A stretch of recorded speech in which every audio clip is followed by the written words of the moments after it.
Olá, eu sou a Suelen Ramos e você está escutando Mulheres de Produto, o podcast mais empoderado de mulheres em tech e produtos digitais. Muitos profissionais falam sobre o Product Sense, como se fosse um dom mágico ou um talento nato de uma pessoa de produto. Mas será que é mesmo?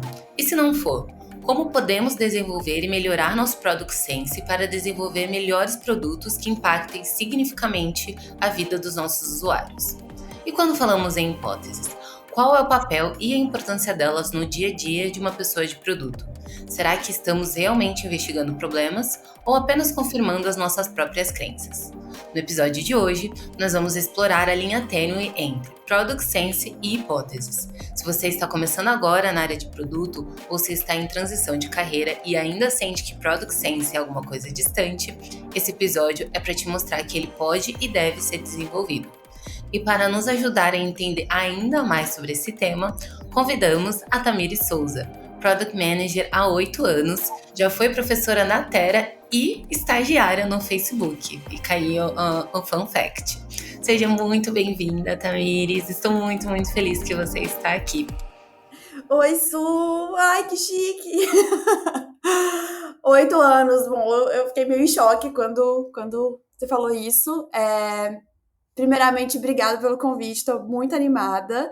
É um tema que ele vai permeando a nossa vida de produteira para sempre. Me apresentando um pouquinho, sou Tamires, Tami. Atualmente sou Squad Lead, sou Product Manager. Eu já passei por algumas empresas, né? Eu já passei pelo Quinto Andar, pelo 99, pelo PicPay. Então, esse tema, ele é abordado na nossa carreira, assim, sempre, e é um desafio constante. Então, eu estou muito animada para a gente falar bastante sobre isso hoje. Perfeito. Aí mais um fun fact não, mas uma curiosidade é que a Tami foi a primeira pessoa de produto que eu trabalhei diretamente assim que eu entrei na área. Então, estou muito feliz de poder estar tendo esse papo com você e continuar aprendendo desde o começo, continuar aprendendo aqui também agora com você mais sobre Product Sense. E para começar aqui o nosso papo, eu fui puxar uma definição de GPT, Google do que é Product Sense para a gente começar a fazer esse paralelo. O que está na teoria, o que está nos livros e o que realmente é Product Sense na prática. Então, quando a gente olha essas definições, a gente vê que Product Sense é essa intuição de produto, que é uma habilidade ali de criar, desenvolver produtos ou funcionalidades que agreguem valor para o usuário e para o negócio, compreendendo as necessidades do cliente, o contexto de mercado e as capacidades da tecnologia para conseguir tomar aí decisões mais assertivas. Bom, essa é a definição de dicionário. Mas e na prática, Tami, você acha que é muito diferente disso? O que de fato é o Product Sense no dia a dia? Bom, eu acho que tem um pouquinho de intuição, tem um pouquinho de método, mas no final do dia é um músculo que você precisa trabalhar ali. Então, é uma skill como PM, como produteira, mas com o tempo, por ser um método, ele vai também virando intuição. Então, ao mesmo tempo que você precisa entender o seu usuário, você precisa entender o seu produto, os seus concorrentes. Você vai começando a entender ali quais são os buracos que tem o seu produto, onde ele poderia melhorar. Então, isso vai criando essa percepção que no final do dia vai virando uma intuição mesmo, mas não é uma intuição que a gente vem de fábrica.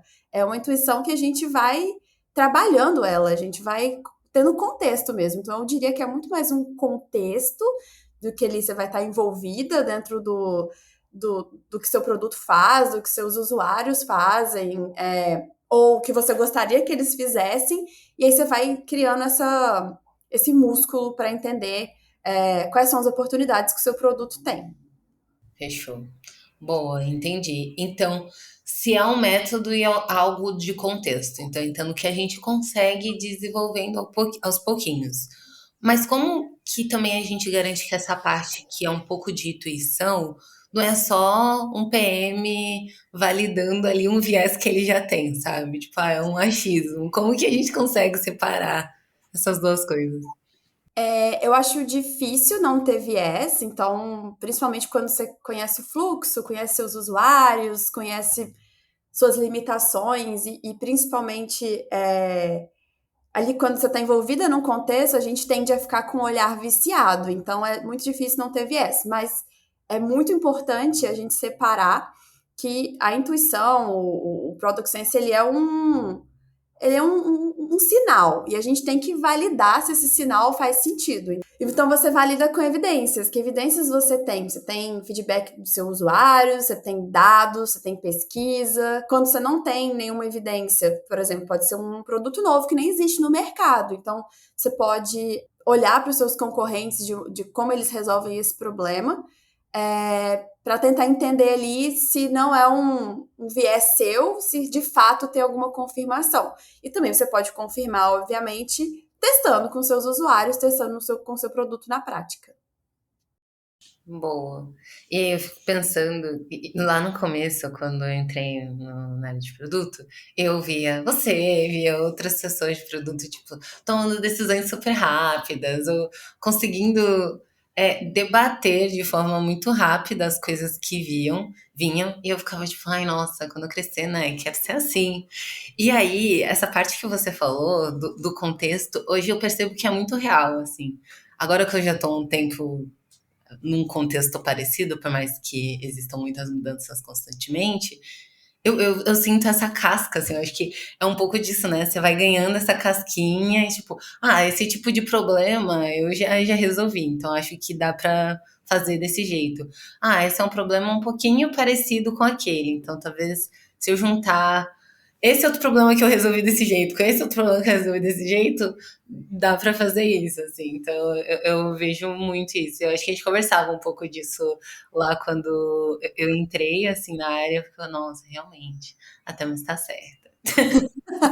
E é engraçado porque às vezes você muda de time, é como se estivesse mudando de empresa. Então é o equivalente a mudar de empresa. Só que como você tem aquele músculo trabalhado, pode ser que você está num produto completamente novo, mas talvez você já fez um experimento lá atrás, ou você já conduziu uma pesquisa de alguma forma específica lá atrás, que você já sabe mais ou menos como o que seu usuário espera, ou como que seu fluxo se comporta. Então acaba que é a comprovação de que de fato é um músculo mesmo. Você não tem o contexto de um produto novo, mas você já sabe ali como que talvez o seu usuário se comporta, ou até métodos de como validar, né? Que é um problema, ou validar uma solução nova. Então, é uma bagagem que você não perde com o tempo.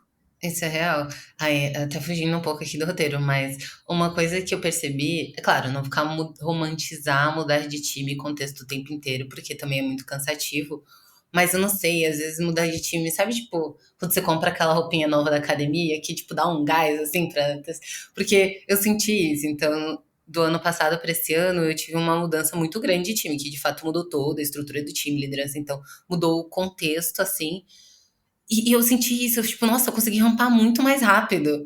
Foi tipo, eu realmente consegui pegar toda aquela bagagenzinha, assim, e tipo, as ferramentinhas, sabe? É, tipo, essa daqui vai me ajudar a desbloquear isso aqui. Realmente, eu acho que é um músculo. Mas tem uma coisa que eu ainda vejo, assim, e eu tendo a associar muito a PMs mais sêniores. Por exemplo, às vezes a gente tá ali numa discussão e tudo mais, eu tenho essa hipótese, e conseguiu criar a hipótese ali super rápido, e aí, tá, mas por que dessa hipótese? Aí ele, não, é um feeling. Eu tô sentindo, acho que é isso. Que acaba por trás sendo o Product Sense. Mas como que a gente não cai na armadilha no dia a dia sabe, de ficar sempre justificando o que é esse feeling? Ou, por exemplo, como para pessoas que não são de produto, a gente consegue explicar melhor esse nosso feeling, sabe? Boa, eu acho que a gente, por estar inserida num squad, num time multidisciplinar, todo mundo tem um pouquinho desse feeling, assim, porque a engenharia, na hora que ela tá lá mexendo no código, ela fala: nossa, encontrei esse problema que pode ser que é isso que tá causando a queda na conversão, ou dados, o meu time de dados, eles estão constantemente achando novas coisas e a gente discute muito. Então, eu acho que no fim do dia, não é um papel exclusivo de nós PMs, de nós produteiras, mas eu acho que o nosso papel é refinar esse sentimento no time. Então, acho que é um espaço colaborativo, mas a gente está aqui para também direcionar o time. E muitas vezes pode ser um feeling porque a gente realmente já conhece tanto ali o fluxo que a gente acaba. Não, isso aqui realmente, isso aqui é isso, com certeza. E tá tudo bem, às vezes, ser uma coisa de risco baixo, a gente tá com certeza, mas eu acho que é muito importante, ainda assim, a gente vai lidar. Pode ser para um experimento, pode ser para um rollout controlado, para a gente ver mesmo o impacto daquilo, para a gente conseguir até celebrar depois, mas também para a gente conseguir controlar esse risco, por mais que ele seja baixo. Então, quando a gente está em empresas menores, que acho que o risco o apetite para risco é maior, acho que isso faz parte do dia a dia, mas quando a gente está em empresas mais estruturadas, o apetite para risco é menor, porque tem toda uma questão de imagem para zelar e tudo mais. Mas ainda a gente quer medir, quer validar, quer ter certeza, por mais que seja um risco pequeno. Quando é um risco muito grande, é um produto do zero, é um produto novo, que o risco é muito maior, a gente quer entender como que vai se comportar ali. Por exemplo, no Facebook, a gente tinha acesso a aplicativo beta. Então, os times de produto estavam constantemente. Meu Instagram era um caos, porque todo dia estava uma versão nova com um feature que talvez nunca subiu, mas o time de produto estava validando. E isso é ótimo, porque os times conseguem já medir dados, conseguem pegar feedback dos próprios funcionários diretamente da fonte, né? Que é um feedback bem mais próximo. E consegue validar. Então, acho que por mais que às vezes a gente tenha muita certeza, ainda é importante medir, validar e tudo mais. Se for um risco maior, a gente faz com mais cuidado. Boa, então para evitar ali ficar sempre nessa parte do feeling, só nas ideias, primeiro entender o risco, o tamanho do risco do que você está propondo, e aí a depender desse risco a gente pode ir mais simples, testar mais simples, às vezes ali dentro do próprio time, o cara é um risco grande, vamos colocar, antecipar, colocar na mão do usuário e ver antes de botar na rua. Faz sentido.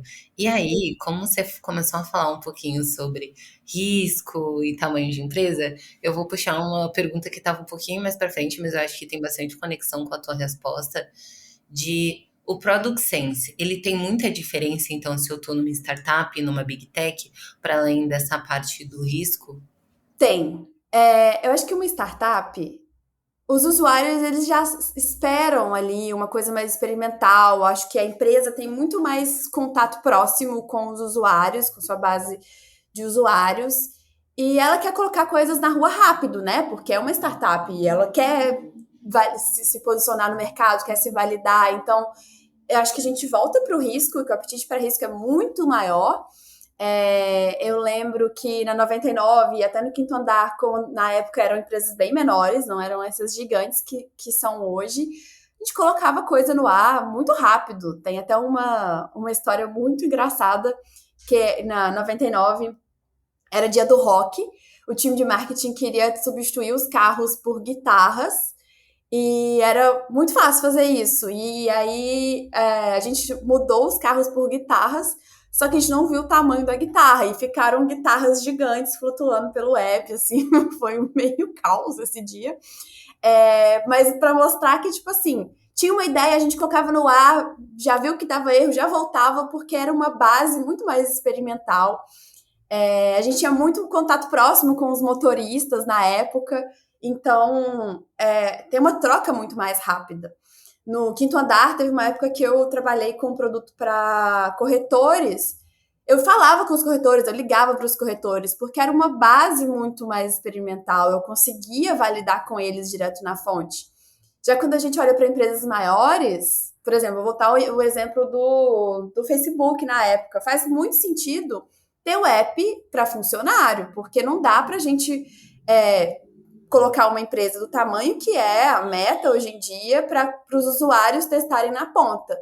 Então, eu acho que se for para errar, vamos errar com os nossos próximos aqui, porque aí a gente já consegue validar. Então, acho que o Product Sense ele muda muito, até porque se for uma empresa mais consolidada, é muito mais desafiador fazer mudanças. tem muito mais camadas e o Product Sense fica muito mais estruturado, tem muito mais time para você negociar e tudo mais.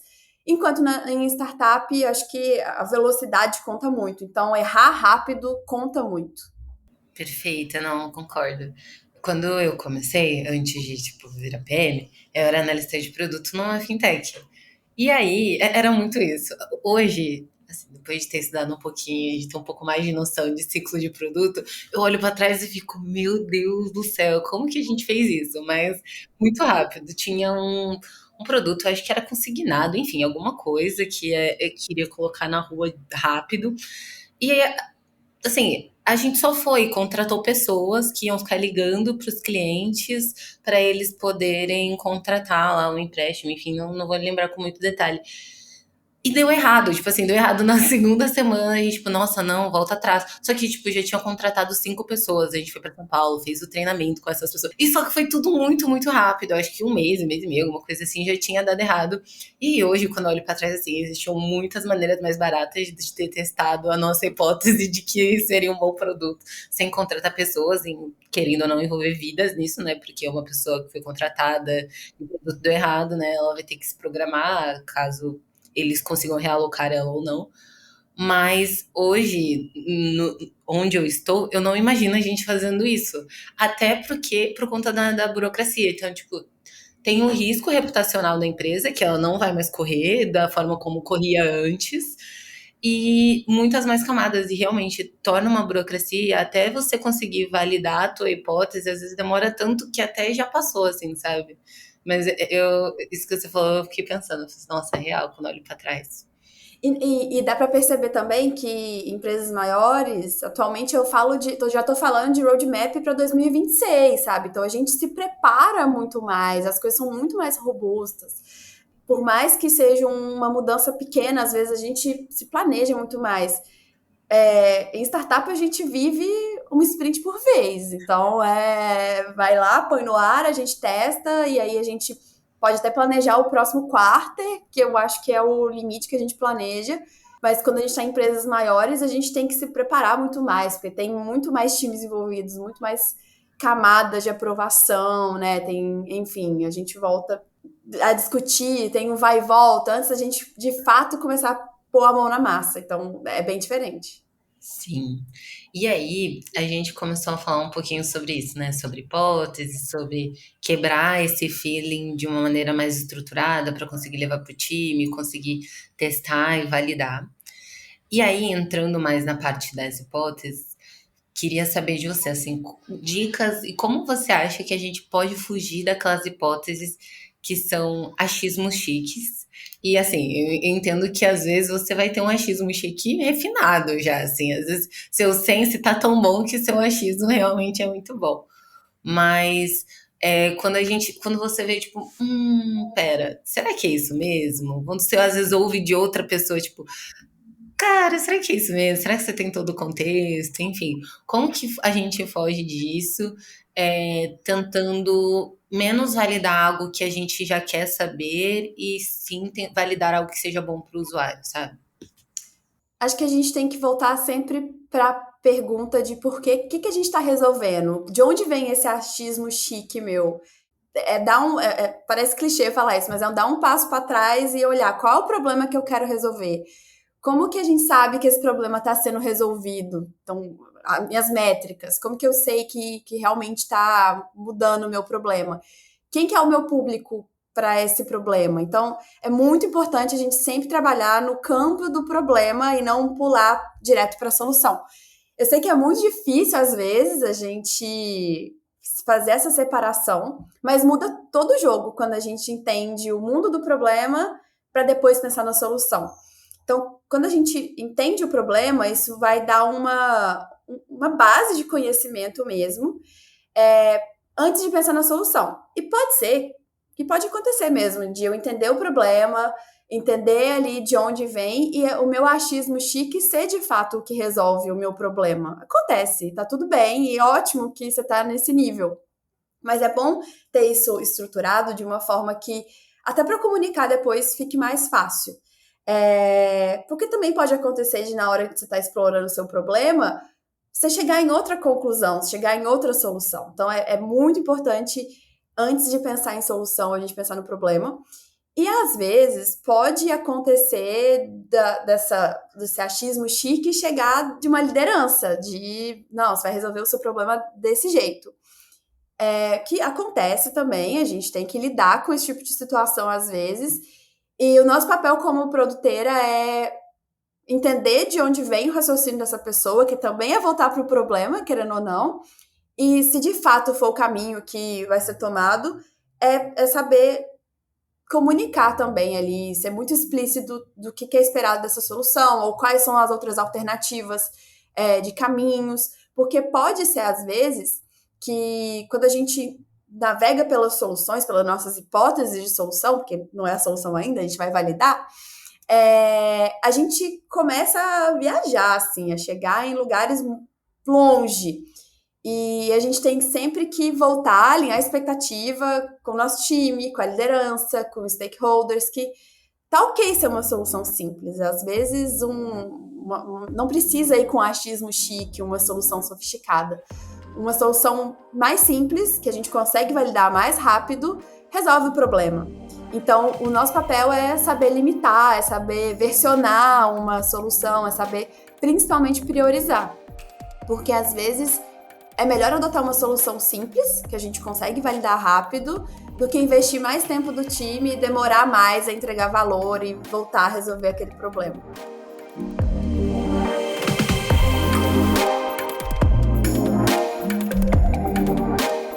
Se você tá gostando do podcast, tá gostando do nosso conteúdo, para entrar em contato com a gente é só mandar uma DM no Instagram. Mas se você preferir o e-mail, manda um e-mail aí para podcast@mulheresdeproduto.com. E também você pode apoiar a gente de diversas formas, seguindo a gente no seu agregador de podcast mais favorito, ouvindo pela sua plataforma favorita e também deixando like e entrando aí pro Clube MDP. Que a partir de R$25 você vai ter vários benefícios, como inclusive passe livre no MDP Curtas, que é os nossos eventos aí que acontecem ao redor do Brasil todinho. Vem pro clube e continua ouvindo a gente.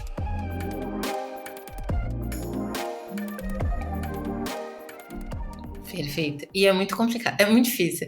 Tipo, na prática, quando você tá lá na adrenalina, na emoção, acho que principalmente quando vem, sei lá, uma hipótese chique top-down, assim. E você, nossa, vamos lá, vamos voltar um passo para trás. De onde você tirou isso? Tipo, nossa, que ideia boa, de onde veio, assim, sabe? Sem, às vezes, porque assim, existem lideranças, eu acho que existem top-downs e top-downs, tem aquele top-down que você vê que tem espaço para você conseguir iterar ali em cima, questionar um pouco mais, propor uma outra solução, e tem aquele que, né, você só fala amém, assim, é mais complicado, mas gosto. E Concordo. acontece, assim, é mentira falar que não vai existir, não, quero que vocês façam esse produto. Beleza, por quê? Exato. E principalmente, tá bom, eu vou fazer, mas eu vou deixar de fazer essa outra coisa, tudo bem? Né? Porque no final do dia, nossos recursos são limitados, então eu vou focar aqui e vou resolver esse problema que você está me pedindo, mas eu vou deixar de resolver este outro problema. Ou eu vou deixar de resolver esse mesmo problema dessa outra forma que eu estava pensando. Estamos ok com isso? É sempre uma negociação no fim do dia. E, de novo, saber ali negociar e ser explícito nos trade-offs mesmo. Sim, e a clareza para os dois lados, né? Você precisa entender o porquê, porque você vai ter que passar isso para alguém, e engenharia, as outras pessoas vão te perguntar o porquê. Então, às vezes eu me via nisso, tipo, recebia e eu não perguntava o porquê. E aí, na hora de eu explicar, eu ficava, olha só, eu também não sei o porquê. Deixa eu voltar lá atrás, garantir o porquê. E isso de tipo, mas e a outra coisa? Não, a outra coisa a gente não fez, porque você pediu essa daqui. Então, é realmente a clareza para os dois lados, e perfeito. E agora a gente está entrando um pouco mais no dia a dia ali, na prática de fato do Product Sense. Eu acho que nesse primeiro bloco a gente tentou falar um pouquinho mais sobre as armadilhas, como fugir de um viés, como de fato a gente entende o que é o Product Sense para uma pessoa de produto. E agora a ideia é a gente pensar um pouco mais em como transformar todas essas dicas que a Tami deu na prática para que a gente consiga aí no dia a dia, no nosso trabalho, realmente desenvolver o Product Sense, aplicar essas dicas e criar melhores produtos. Então, vou começar com a pergunta básica de beleza, então a gente falou que Product Sense também é um pouco de intuição, mas ela vem um pouco da exposição, quanto contexto você tem. Mas como que eu faço para conseguir desenvolver esse Product Sense sem me sentir menos experiente? Às vezes, tipo, eu acabei de chegar, estou há 3 meses ali no time. Como que eu posso demonstrar o meu Product Sense e também desenvolver ele, dado esse novo contexto? Eu acho que a dica agora não é só para quem acabou de entrar. Eu faço até hoje e acho que Product Sense, de novo, é um músculo, então vai ser sempre praticado. E aqui eu acho que ser curiosa é o papel muito importante, porque o que eu faço muito e que vai ficando natural depois é fuxicar outros produtos, é abrir um aplicativo e entender ali o que que esse time pensou na hora de construir esse fluxo. Quem que é o usuário que ele estava pensando? Qual que é a ação que eles esperam que eu tome como usuária, mas também o que eu espero desse fluxo? Qual o caminho que ele tome? Então, vou dar um exemplo aqui. Vou fazer um Pix. Qual é a próxima tela que eu espero? É uma tela de confirmação? É uma tela que já vai fazer o Pix? Então, você começa a criar um pouco dessa curiosidade também, mas também vai virando quase que um jogo, assim, sabe? E é meio viciante, porque você vai começando a entender ele tá me dando mais opções de pagamento. Não, eu sei o que ele quer, ele tá me comunicando porque eu tô virando um churn aqui. Então, você vai entendendo um pouco ali o que, que a empresa está querendo que você faça. E é muito legal isso, porque isso, na prática, na hora que você vai construir o seu produto, sem querer, você já está criando essa bagagem na hora que você está ali pulsando em outros apps. Então, para mim, a dica fundamental é ser curiosa, abrir os aplicativos que você mais usa e tentar entender ali as jornadas e principalmente como você se sente como usuária, como que aquilo te faz sentir, porque isso vai criando uma bagagem muito importante. Então, é isso, assim, fuxiquem os apps que você usa. A segunda dica, que também é um assunto do momento, é usem AI ao seu favor, porque a AI tá vindo e eu acho que por isso que eu acho que é um assunto que a gente está sempre aprendendo, porque sempre vai ter mudanças. Então, a AI é uma boa prática que eu estou tentando aplicar no meu dia a dia para o Product Sense também. E como que ela pode me ajudar? Ela pode me ajudar eu explicar qual é o meu problema e me dar ideias de solução, por que não? Tentar entender por que esse problema está existindo, então eu poder compartilhar ali feedbacks do usuário e ele me ajudar a estruturar essas hipóteses. Na hora que eu tiver os meus caminhos de solução, ele me ajudar a validar ali meus protótipos, então dar feedbacks também. Se eu for fazer a validação por meio de pesquisa, ajudar a estruturar o formulário, ajudar depois a computar as respostas e pegar os insights. Então, dá muito para usar AI a nosso favor, mas para ser produtivo mesmo, mas também para gerar ideias. Então, é uma baita boa prática, porque ajuda a gente a desenvolver também e ter uma troca. Outro caminho muito importante é aprender com outras pessoas. Assim, acho que isso não, a AI não vai substituir. Porque se você já está inserido numa posição de produto, vai ter outros times ali que você pode trocar. Você pode tentar entender o que eles pensaram, quais foram as hipóteses que eles pensaram, quais aprendizados eles já tiveram no passado que dá para aplicar no seu produto. Então, atualmente eu estou num contexto que tem bastante time parecido com o que eu faço, de alguma forma. Então, eu aprendo muito com eles, porque eles já passaram pelo caminho das pedras, eles já fizeram coisas que agora eu estou passando. Então, por que não tentar entender o que eles fizeram? Isso ajuda muito e cria uma troca também. Eu acho que é importante essa troca com outros times. Se você não está inserido no contexto de produto, mas se também tiver, tem hoje em dia muito conteúdo de produto. O próprio Mulheres de Produto é um caminho. Tem o Product Gurus. Em inglês tem o Lene Podcast e o Lene Newsletter, que é muito rico. Aliás, eles têm um chat, que é tipo um chat GPT, que você pede dicas, eles dão dicas. É um chat muito legal. Depois a gente pode compartilhar o link. Então, assim, se manter curiosa, mas de diferentes maneiras. E acho que trocar também é muito rico. Então, acho que é isso, assim. São boas práticas para ir criando esse caminho. Claro, acho que tem o velho entender o seu produto, entender seus dados, entender o seu usuário, mas se está chegando num time, acho que o se manter curiosa é a resposta. Nossa, eu realmente acho que quando a gente tá começando, a gente entrou, enfim, em qualquer momento, talvez. Mas você tá cercado de pessoas boas, que elas sabem ali o que estão fazendo, ou tipo, elas têm alguma área que você quer desenvolver e elas já estão bem desenvolvidas, isso te ajuda muito a rampar mais rápido. E isso é incrível, assim, quando eu mudei de time, eu entrei nesse novo time, eu colei no PM que antes trabalhava na cadeira que eu tô. E assim, isso me ajudou muito, muito a rampar rápido, porque eu fui absorvendo muito mais o conteúdo, a estrutura de pensamento que ele já tinha, assim. Isso é muito, muito bom. Então, essa dica realmente é muito boa, eu gostei bastante. E da IA também. Porque é isso, né? Às vezes você só tá bloqueado. Não quer dizer que você não tem o Product Sense, só porque eu acho que o Product Sense também tem a parte do criativo, não necessariamente Sim. você é 100% a criatividade, mas tem uma parte da criatividade. E às vezes aquele dia você só não tá criativo, sabe?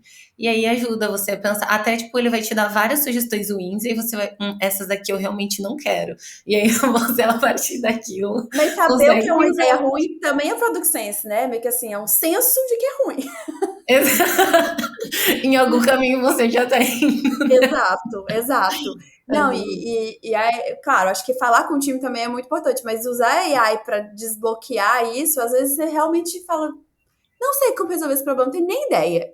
E a AI tá ali para te ajudar a Sim. pensar mesmo. Te tirar Então, do zero, pelo menos, né? Tipo, dar um draft. Porque querendo ou não, você vai ter que refinar depois, você vai ter que trazer uma outra exato. coisa. Então, Sim. ajuda nessa parte.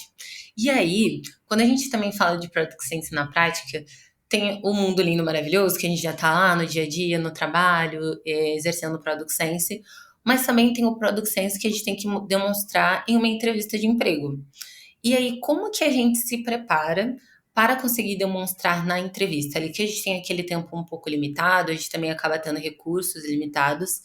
E você tem alguma dica assim para isso, para a pessoa se sobressair ali numa entrevista demonstrando o Product Sense? Sim, eu acho que o mesmo que vale pra gente no dia a dia, vale pra entrevista. Às vezes, alguns processos seletivos têm a etapa de Product Sense, então é uma etapa específica para você demonstrar isso. Claro, mas você tem que demonstrar o tempo todo. A resposta é o que vale para o dia a dia também, que é não pular para a solução direto. Então, pode vir uma pergunta de como você melhora o app da Uber. Nossa, você pode ter várias ideias de, não, eu teria categoria ônibus. Não sei. Tá, mas por que você já pulou para a solução? Você não sabe o que, que a empresa espera, o que, que ela quer melhorar. Então, tem vários frameworks na internet de como responder essa pergunta numa entrevista. Eu gosto de uma que ela é mais simples, que é a BUS, B-U-S, para te ajudar a estruturar a sua resposta. Então, primeiro você vai perguntar perguntas do business. Eu quero melhorar o app da Uber, mas o que, que a Uber quer melhorar? Em qual sentido? E aí, geralmente, o entrevistador ele já tem essas respostas, porque já é esperado que você estruture a resposta. Não existe resposta certa aqui, eu acho que na hora eles estão só tentando entender o seu raciocínio, mas fazer perguntas faz parte da resposta certa, digamos assim. Então, entender o negócio, clarificar o problema de o que, que eles estão esperando de melhorar, qual que é o período que eles querem fazer isso, tem algum problema que tá acontecendo agora, então entender o contexto do negócio, que querendo ou não é o que a gente faz no dia a dia, mas a gente já está no time e a gente talvez nem se pega perguntando essas perguntas. E depois que você clarifica ali as perguntas de negócio, você vai entender o seu U do seu busca, que são os usuários. Então, tá bom, quem que é o meu usuário desse problema? É o motorista? É o passageiro? É alguém terceiro? E aí o entrevistador vai te respondendo, né? Quem são os seus usuários. Aí ele fala, é o usuário. Tá, então você vai pensar nas personas. Tá, pode ser um usuário que usa todo dia para ir e voltar do trabalho, pode ser um usuário que pega esporadicamente, pode ser um usuário, e aí você vai pensando em usuários. Quem são as pessoas que usam o app da Uber para você melhorar? E vai pensando ali quais são os problemas desses usuários. Então, eu vou escolher o usuário que vai para o trabalho todo dia, então pega 9 da manhã e pega 6 da tarde. Tá, qual é o problema desse usuário? Ele todo dia tá com preço dinâmico, tá demorando o Uber a chegar. Então você vai pensando nos problemas ainda. Eu não pensei na solução. Depois que eu pensei eu entendi qual é o problema do negócio, sei quem é o usuário que eu vou ali trabalhar nas soluções. Aí sim eu vou pensar nas soluções para esse usuário. Tá demorando muito achar o app da Uber. Então, quais são as soluções para esse problema? Eu vou dar opções de ônibus, eu vou dar opções de pegar um táxi na rua, mas usando o app da Uber. Eu vou dar opção de compartilhar uma corrida com alguém. Então, aí você começa a pensar em soluções para esse usuário, para esse problema. Então, é o frameworkzinho que eu gosto bastante. E aí, no final, é esperado de você priorizar uma solução, e aí você pode falar timeline, como você priorizaria isso. Isso demonstra o seu conhecimento de persona, o seu conhecimento de entender o problema do negócio, mas principalmente não pular para a solução. Que no dia a dia, também a gente tende a pular para a solução, mas dentro do time você tem que voltar para o problema, mas você também não precisa ficar se perguntando o que a empresa espera, porque você já está dentro do time, você já meio que sabe o que seu time tem que solucionar. Então, eu me prepararia assim para uma entrevista específica de Product Sense. Adorei. E é muito isso, eu acho que na entrevista, como a gente quer mostrar muito. Às vezes, você quer aquele emprego, você tá fazendo entrevista, teoricamente, a gente já assume que você quer aquele emprego. Então, talvez tenha muito mais a ansiedade de dar a solução, porque, tipo, cara, eu tenho uma solução muito boa pra isso aqui. Sim. Vamos logo pra essa parte. E realmente, teve uma que eu fiz que eu não recebi o case antes. E até uma dica que você deu anterior, em outra pergunta, funciona aqui também que ele não tinha me passado o case antes, fui pra entrevista, só sei lá o que ia acontecer naquele momento. Ele falou, escolhe um aplicativo. E aí a importância de você ter aplicativos que você conhece e que você usa. Com Porque certeza. ali, e era uma empresa de educação. Só que, tipo assim, na hora, eu não tava fazendo muita sinapse, eu só falei Duolingo. Hoje, quando eu olho pra trás, eu falei, cara, Deus, obrigada por eu usar o Duolingo. Porque deu muito certo. Porque eu falei, tipo, rápido, um aplicativo que fazia super sentido ali pro contexto. Então, pegar aquela tua dica de testa os aplicativos, você vai começar a desenvolver no seu dia a dia mesmo o racional de produto, Product Sense, você vai mexendo com o usuário, você, então isso ajuda muito. E fazer perguntas também. Eu via quando as perguntas que eu fazia pra ele gostava, assim, bastante, mais do que na hora de entrar na solução. Então, E tem vários sites hoje em dia que tem algumas perguntas para você praticar e tem as respostas dos usuários. Então, quando você está se preparando para uma entrevista, responde do seu jeitinho, depois valida como as outras pessoas responderam, porque aí dá para você entender ali se está no caminho certo. boa. Só dicas maravilhosas. E aí a gente vai pegar os links, vai unir, deixar na descrição do podcast para vocês acessarem os links que a Tami está mencionando aqui também. E aí, infelizmente, a conversa tá boa, mas vamos ter que ir para a nossa última pergunta. E até aqui eu acho que a gente falou de boas dicas e de coisas pensando no caminho feliz. Tudo tá dando certo, tudo tá fluindo lindo, maravilhoso. Mas e quando dá errado, assim? Quando tudo dá errado, quando a gente não acerta a hipótese, quando o nosso feeling nos traiu, o que fazer? Qual é o próximo passo depois que as coisas dão errado? Bom, a gente valida a nossa hipótese justamente porque ali atrás era uma hipótese, era uma intuição, então não é uma certeza, por mais que a gente tenha evidência. E assim, acontece de dar errado mesmo. A gente vai validar justamente para entender ali se realmente a gente estava certo. E pensando num teste AB, por exemplo, onde tem um grupo tratamento, que tem dentro a mudança que a gente quer, e o grupo controle, que é o fluxo como ele é hoje, tem 3 possíveis caminhos. O que a gente quer que melhora de fato, então a gente planeja um rollout, planeja se vai comunicar aos usuários sobre aquela mudança, etc. Pode ser que nada muda, fica igual, tanto faz, e pode ser que piora. Esses dois últimos, eles são valiosos também, porque de fato a gente está aprendendo. Então, vamos tentar entender o que aconteceu. Pode ser que a hipótese estava errada mesmo, e aí acho que a gente vai tentar entender ali por que estava errada. Acho que é muito importante a gente entender o que deu errado. E pode ser que deu errado porque tem alguma coisa dentro ali do que a gente planejou que não foi executado da maneira correta, ou tem algum gap mesmo. Então, a validação, ela acontece para a gente melhorar uma métrica, mas também para entender se está tudo sob controle. Dar um exemplo, recentemente, a gente mudou uma parte do fluxo do meu time que a gente esperava, a gente tinha certeza que ia melhorar, mas a gente ainda subiu como um experimento para a gente validar, para a gente acompanhar, para a gente poder medir. Só que piorou outras métricas. E aí diz muito sobre o time nessa hora, porque a gente parou e falou: pera, tá estranho, não deveria estar piorando. Vamos tentar entender por que piorou. E aí a gente foi ver que, como era um fluxo complexo, algumas partes do fluxo a gente não tinha mudado não tinha feito essa mudança. Então, geraram alguns corner cases, geraram alguns casos ali que a gente não esperava. Então, a gente foi lá, mudou esses corner cases e testou de novo. Vamos testar de novo para ver se realmente era isso.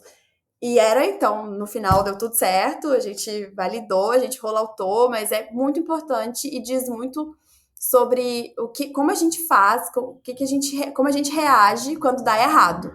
E pode ser que no final a hipótese estava errada mesmo, não é a solução que a gente queria. E ainda é um aprendizado, porque lá na frente, na hora que você vai fazer um outro experimento, você já vai usar esse aprendizado de antes. Então, assim, aprendizado nunca é demais e ainda é valioso ter o aprendizado de um experimento que deu errado, porque afinal a gente está testando para aprender mesmo. É isso. E às vezes até fortalece não necessariamente a tua hipótese inicial, mas o teu feeling também com o de product. Tipo, poxa, aprendi, então beleza. Talvez não seja por esse caminho. E se eu tentar dessa outra forma? Porque você vai ter mais dados e aí você consegue ir refinando a tua hipótese e o teu product sense também. Então é isso. Nunca é jogado fora. Às vezes é ruim porque, enfim, existem contextos e contextos, existe aquela pressão do negócio por entregar algo, mas eu acho que é nosso papel também como pessoa de produto conseguir. Sim, gente, testamos, não deu certo, o próximo passo é esse aqui, bora lá. E a gente também tem esse papel de levantar a moral do time, às vezes, também mesmo, depois de erros, né? Com certeza, é frustrante, porque a gente não espera, a gente não vai fazer nenhum experimento para dar errado, mas a gente vai entender por que deu errado e não joga fora nunca. Perfeito. Bom, aprendemos muito nesse episódio. Eu tive o prazer de aprender mais ainda com a Tami. Estou muito, muito feliz que você topou. Muito obrigada, de verdade mesmo. Acho que a gente conseguiu ver aqui que Product Sense não é um super poder secreto. É algo que a gente, de fato, consegue desenvolver, consegue ir aprendendo. E muito obrigada por vir aqui. E gostaria de saber se você tem mais alguma dica final, alguma palavra final para os nossos ouvintes. Bom, primeiro de tudo, brigadaço pelo tempo. Eu adorei nossa conversa. E se eu puder deixar uma dica, se mantenham curiosas, que o Product Sense vem como uma consequência da nossa curiosidade. Ai, gente, vem mesmo. Ela está certa. Muito, muito obrigada, Tami. Muito obrigada a você que ouviu a gente até aqui. Fala pra gente quais são suas dúvidas de Product Sense, se tem alguma outra dica que a gente não falou aqui, que vocês gostariam também de compartilhar na nossa comunidade. Estamos nas redes sociais, através do LinkedIn, Instagram, nossa comunidade no WhatsApp e no Slack. E a gente se vê no próximo episódio. Muito obrigada!